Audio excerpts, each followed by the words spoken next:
Hello guys, Andrew slash Lonnie371 slash Straw Hat underscore Lonnie, what I'm known as on Instagram, and this is going to be part 2 of my Ninja Gaiden 4 review now that I've beaten the game.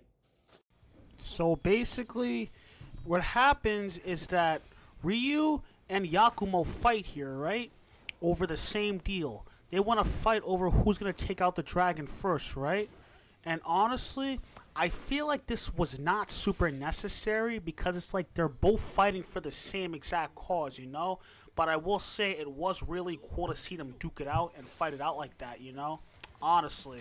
But at the same time, I don't feel like people who really have the same cause should like fight against each other so much.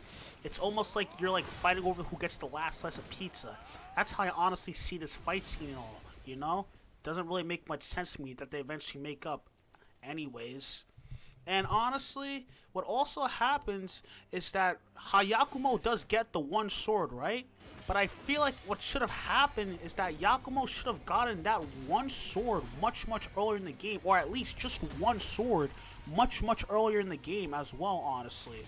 And I also feel like, honestly, it should have never been a huge, big dragon we're fighting because it felt a little frustrating and a little like difficult to wait for it to actually come by to just be able to for me to hit it actually, honestly. And this is the final part of the game, right? This is the final part of the game where we just show Yakumo going back to his usual adventures and such, right? But I feel like this could have all led up to something, you know? Like, I personally really like when it shows that there's gonna be something happening next, right? I feel like I can't stand when it just ends like, okay, it just ends, that's it, nothing else gonna happen, no lead up, no build up to something else happening, just an abrupt, just, okay, going on with the day, just another random story happening, you know?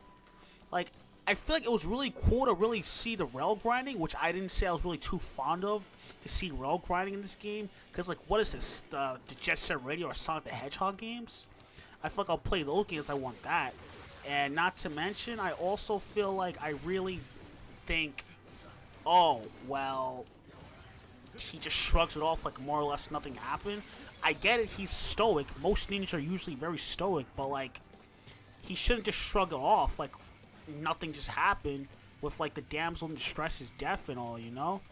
Honestly, like, at least some callback, at least some mention.